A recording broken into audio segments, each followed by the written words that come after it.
الحمد لله رب العالمين والصلاة والسلام على سيد الأنبياء والمرسلين أما بعد فأعوذ بالله من الشيطان الرجيم بسم الله الرحمن الرحيم ولا تلبسوا الحق بالباطل وتكتموا الحق وأنتم تعلمون وأقيموا الصلاة وآتوا الزكاة واركعوا مع الراكعين صدق اللہ العظیم۔ آئیے جس طریقے سے میں درود و سلام کے صیغے پڑھا ہوں مل کر آپ بھی ان درود و سلام کے صیغوں کو دہرائیں۔ الصلاۃ والسلام علیک یا رسول اللہ وعلی آلک واصحابک یا حبیب اللہ۔ الصلاۃ والسلام علیک یا نبی اللہ وعلی آلک واصحابک یا نور اللہ۔ نویت سنت الاعتکاف۔ پیارے اسلامی بھائیوں، جب بھی مسجد میں داخل ہوا کریں یاد کر کے اعتکاف کی نیت ضرور کر لیا کریں۔ اللہ پاک کلام مقدس میں ارشاد فرماتا ہے، اور حق کو باطل کے ساتھ نہ ملاؤ اور جان بوجھ کر حق نہ چھپاؤ۔ یہودی علماء نبی پاک صلی اللہ علیہ وسلم کی عظمت و نبوت سے متعلق توریت کی آیتیں چھپایا کرتے تھے، اور کبھی کچھ بیان کرتے، اگر کچھ تھوڑا بہت بیان کرتے تو اس کے ساتھ اپنی طرف سے کچھ باطل باتیں بھی ملا دیا کرتے۔ مثلا اپنے پیروکاروں سے کہتے کہ محمد عربی صلی اللہ علیہ وسلم نبی تو ہیں، محمد عربی صلی اللہ علیہ وسلم نبی تو ہیں لیکن ہمارے لیے نہیں ہیں بلکہ دوسروں کے لیے ہیں۔ یہودی علماء نے اس طرح کی کئی باتیں گڑی ہوئی تھیں جن کے ذریعے وہ جان بوجھ کر حق چھپانے اور حق و باطل کو ملا کر دھوکہ دینے کے طریقے اختیار کیے ہوئے تھے۔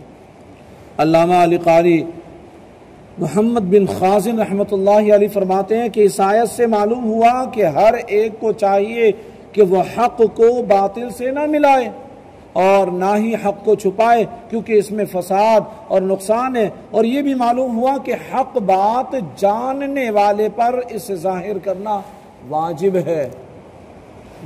ہے اور حق بات کو چھپانا اس پر حرام ہے۔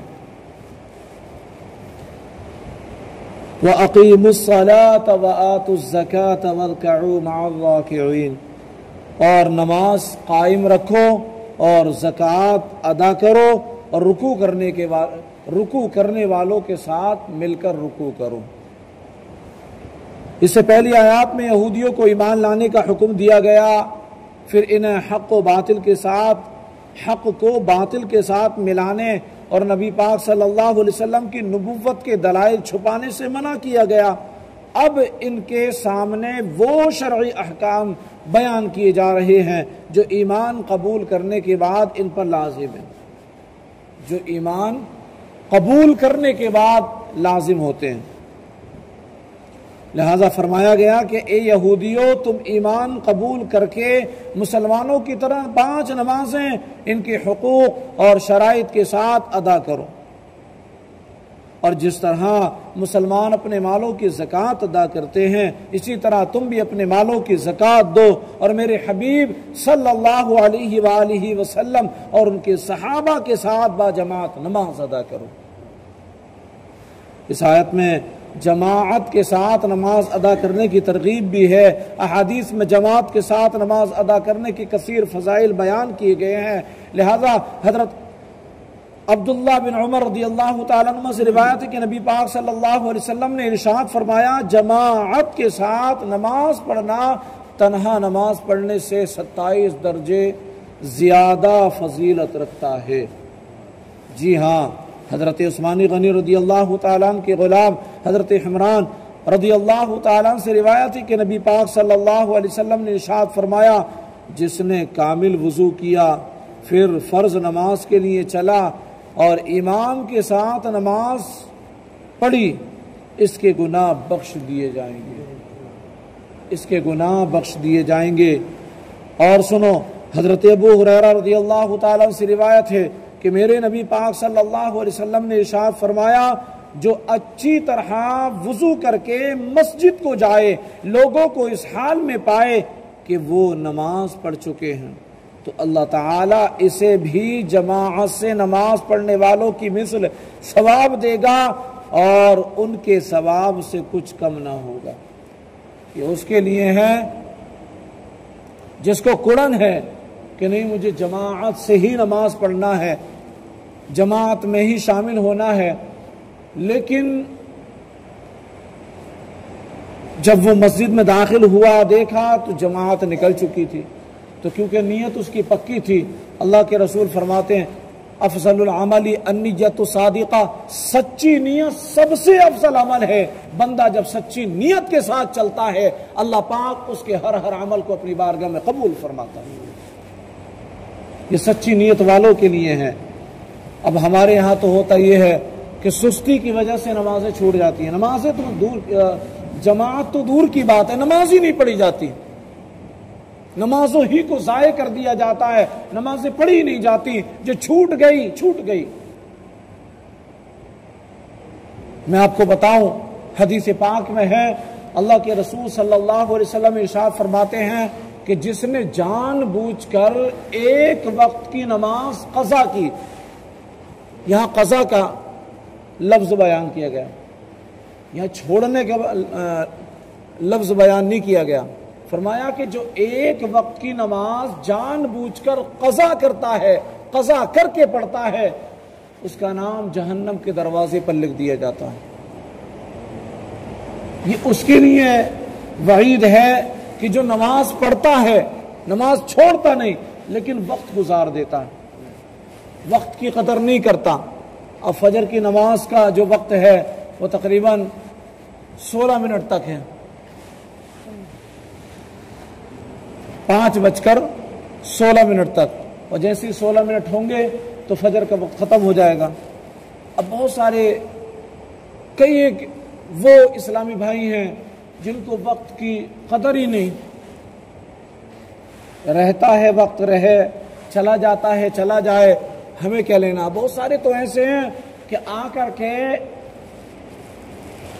طلوع آفتاب کے وقت ہی نماز پڑھنا شروع کر دیتے ہیں، پرواہ ہی نہیں ان کو کہ کب آفتاب طلوع ہونا شروع ہوتا ہے، سورج نکلنا شروع ہوتا ہے، کب جو ہے نماز پڑھنا جائز نہیں ہے، ان کو یہ پتہ ہی نہیں۔ نہ وہ ان تمام چیزوں میں انٹرسٹ رکھتے ہیں، نہ ان تمام چیزوں کو سیکھتے ہیں، نہ ان تمام چیزوں کے تعلق سے جانکاری لینے کے لیے جو ہے وہ تیار رہتے ہیں، نہیں، جو من میں آیا وہ کرنا شروع کر دی۔ تو فرمایا کہ حضرت ابو ہریرہ رضی اللہ عنہ سے روایت ہے کہ نبی پاک صلی اللہ علیہ وسلم نے ارشاد فرمایا، جو اچھی طرح وضو کر کے مسجد کو جائے، لوگوں کے اس حال میں پائے کہ وہ نماز پڑھ چکے ہیں، تو اللہ تعالیٰ اسے بھی جماعت سے نماز پڑھنے والوں کی مثل ثواب دے گا اور ان کے ثواب سے کچھ کم نہ ہوگا۔ اور دوسری حدیث پاک سنو، حضرت ابو ہریرہ رضی اللہ تعالیٰ عنہ ہی سے روایت ہے کہ رسول اللہ صلی اللہ علیہ وسلم نے ارشاد فرمایا، منافقین پر سب سے زیادہ بھاری عشاء اور فجر کی نماز ہے۔ منافقین پر لفظ منافق کا جو ہے صیغہ بیان کیا گیا، لفظ منافق۔ اب ہم غور کر لیں، ہم توجہ دے لیں کہ کہیں اس لفظ میں ہم تو نہیں آتے، کیونکہ سستی تو ہمارے اندر بھی ہے، کاہلی تو ہمارے اندر بھی ہے، لاپرواہی تو ہمارے اندر بھی ہے، غفلت تو ہمارے اندر بھی ہے۔ ہم اگر دیکھیں عشاء کی نماز کا معاملہ، نمازی نظر نہیں آتے، ہم اگر دیکھیں فجر کی نماز کا معاملہ، نمازی نظر نہیں آتے۔ اور یہاں فرمایا گیا کہ منافقین پر سب سے زیادہ بھاری عشاء اور فجر کی نماز ہے. عشاء اور فجر کی نماز منافقین پر بھاری ہے. یہ میں نہیں کہہ رہا، یہ میں نہیں کہہ رہا، بلکہ یہ حدیث پاک کے الفاظ کہہ رہے ہیں. یہ میرے نبی پاک صلی اللہ تعالی علیہ وسلم کہہ رہے ہیں. اور وہ جانتے، اللہ کے رسول فرماتے ہیں کہ اگر وہ جانتے کہ اس میں کیا ہے، یعنی فجر کی نماز میں اور عشاء کی نماز میں کیا ہے، تو گھسٹتے ہوئے آتے اور بے شک میں نے ارادہ کیا کہ نماز قائم کرنے کا حکم دوں، پھر کسی کو حکم فرماؤں کہ لوگوں کو نماز پڑھائے، اور میں اپنے ہمراہ کچھ لوگوں کو جن کے پاس لکڑیوں کے گٹے ہوں ان کے پاس لے کر جاؤں جو نماز میں حاضر نہیں ہوتے، اور ان کے گھر ان پر آگ سے جلا دوں. جو گھروں میں پڑے رہتے ہیں، فجر کی نماز نہیں پڑھتے، عشاء کی نماز نہیں پڑھتے، میرے نبی پاک فرماتے ہیں کہ میں اپنے ساتھ ان لوگوں کو لے کر کے جاؤں کہ جن کے پاس میں لکڑیوں کے گٹے ہوں، اور کسی کو نماز پڑھانے کا حکم دوں. اور پھر فرماتے ہیں کہ جو لوگ نماز کا اہتمام نہیں کرتے، عشاء کی نماز کے وقت گھر میں پڑے رہتے ہیں، فجر کی نماز ہوتی ہے، فجر کی نماز کے وقت میں گھر میں پڑے رہتے ہیں، میرے نبی پاک فرماتے ہیں کہ میرا جی چاہتا کہ ان گھروں کو آگ لگا دوں. کتنی سخت وعید ہے، کتنی سخت وعید ہے.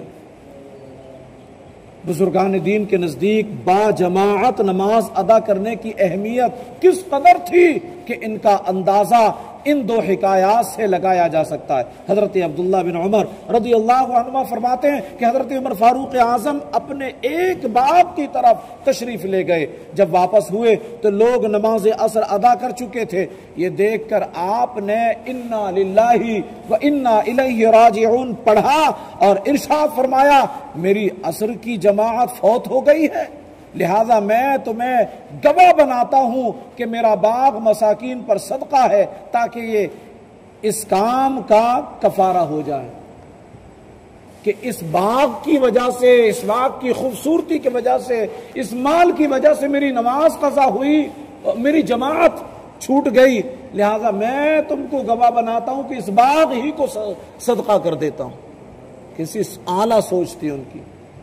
لیکن ہمارے یہاں دکان بند نہیں کی جاتی، گراہک چلے جائیں گے، پیسہ کمائے گا، پیسہ نہیں کمے گا، پیسہ نہیں کمے گا گھر کیسے چلے گا، بچے بھوکے مر جائیں گے، نہ جانے کہاں کہاں کے خیالات ہمارے ذہنوں میں آتے ہیں. رزق دینے والی ذات اللہ کی ہے. جب اس نے وعدہ فرما لیا کہ رزق میں دوں گا تو ہمیں رزق کے پیچھے بھاگنے کی کیا ضرورت ہے. بے شک ہمیں کوشش کرنا چاہیے. اب کوشش میں یہ تو کہیں نہیں لکھا ہے کہ تم نماز کا وقت ہو تو دکان ہی کو نہ چھوڑو، نماز کا وقت ہو کاروبار ہی کو نہ چھوڑو، نماز کا وقت ہو تو گراہکوں کو نہ چھوڑو. دوسری حکایت بیان کرتے ہیں کہ حضرت حاتم اصم فرماتے ہیں ایک مرتبہ میری با جماعت نماز فوت ہو گئی، یعنی جماعت چھوٹ گئی. تو حضرت ابو اسحاق بخاری رحمۃ اللہ علیہ کے علاوہ کسی نے میری تعزیت نہ کی، یعنی انہوں نے مجھے تنبیہ کی کہ کیا تم بھی جماعت کی پرواہ نہیں کرتے، تمہاری جماعت چھوٹ گئی، کیوں چھوٹ گئی جماعت؟ انہوں نے تعزیت کی، پوچھا. اور اگر میرا بچہ فوت ہو جاتا تو 10,000 سے زیادہ افراد مجھ سے تعزیت کرتے، کیونکہ لوگوں کے نزدیک دینی نقصان دنیاوی نقصان سے کم تر ہے.